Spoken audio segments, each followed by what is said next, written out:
Thank you, Mr. President, for a very warm welcome, and thank you for your remarks, which are a very good summary of the two very good meetings we have had, the meeting we had between ourselves and the meeting which was attended by both of our officials. I'm absolutely delighted to be here and to have the opportunity as President of Ireland in sharing part of the celebrations of your centenary. I wouldn't want to have missed it. If I may just say a few words, because we discussed issues of culture and language. Our own language is 5,000 years old, so if I might just say, tá fíorcinachas ar an féin seags gur sean sam fed borteach gelúre and mór da chéad bhliain den nas blochas Latvia. I'm just said in Irish, and in many cases, that it has been such a great pleasure to have been part of your celebration and to have been able to exchange discussions, not only about that which we share in our past experience. We both have dealt with very strong neighbours over a very long time, but also what we share in relation to the future.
It has been a visit that has been not only very valuable in the exchange of views, but it is a visit that has been conducted with incredible warmth, and I hope that we will be able to regard my visit as an even further opportunity for deepening the existing warm relationship that exists between our people. I want to thank you for the opportunity of being able to participate in the celebrations of your centenary.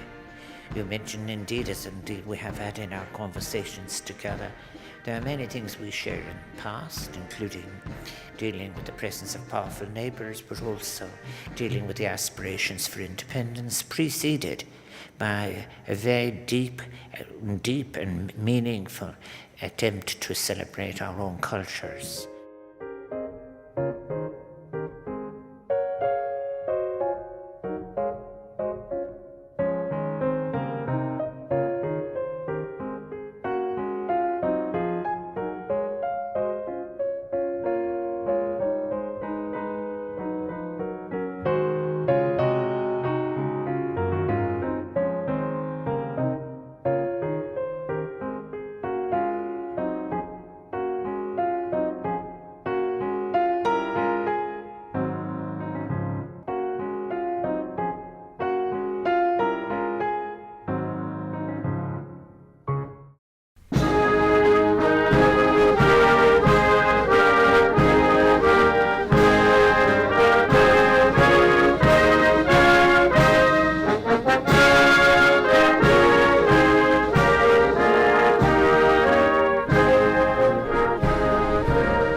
I do want to agree with the Ambassador. Sabine and I, when we do these visits abroad, it's always a great pleasure to meet the Irish community.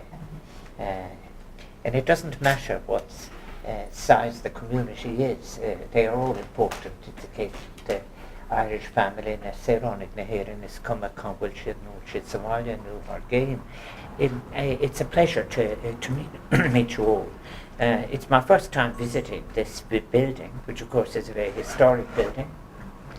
And the literary cafe downstairs is the origin of the discussion and the discourse that led, of course, to the case for freedom in Lithuania. And I think it reminds us, maybe when we've finished all the council meetings and we're finished the meetings of the Commission and all of the rest of it, to realise what we owe to cafes in Europe. I think that certainly from an intellectual point of view and from a spiritual point of view, the cafe life of Europe is probably one of its most distinctive, most hopeful and most idealistic moments.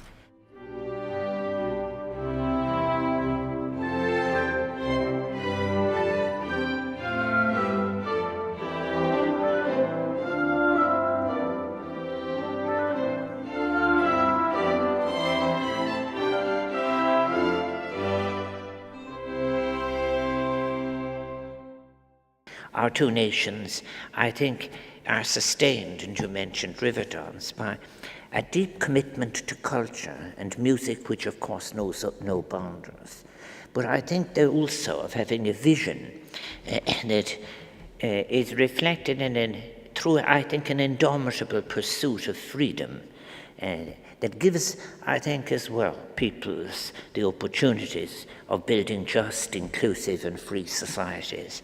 And that's why I think it was so rewarding and encouraging in the conversations that we've had, is not only the long memory, but also the deep commitment to take advantage of the possibilities that we share as people who have had an experience of travelling abroad internationally, but a vision of the European Union which is inclusive. And also very particularly in our wonderful conversations this morning, both between ourselves and also with officials, of the possibilities of a European Union that can embrace the diversity and the richness of what you have described.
For Ireland and Lithuania, when we look to our past, we see nations with deep historical roots and treasured cultural identities, both of which helped us sustain our sense of self and our long struggles for statehood. Thus, I'm particularly honoured to be in Lithuania in this year of the centenary of your independence. As you charted your course to national freedom, so too was my country making its own arduous journey to self-determination. In Ireland, we are in the midst of what has been called a decade of centenaries, a series of commemorations, marking, if you like, the momentous revolutionary and at times very different approaches taken in the years leading to and following the foundation of our state. Uachtarán hÉireann as President of Ireland, I've endeavoured to encourage a process of what I have called ethical remembrance, suggesting, reflecting that it is worthy to reflect on those similar events in a way that is sensitive to and accepting of the manifold and sometimes competing, sometimes absent perspectives of our history. We may be nations with small populations, on the edge of different seas, on the opposite sides of the continent, but it is clear that we share our responsibilities. We are committed to being at the heart of European policy making. Indeed, it is a responsibility and a right. In so being, we must be cognizant that the policy choices that we make have far-reaching implications for human beings, for the most vulnerable amongst us, and for our increasingly fragile planet.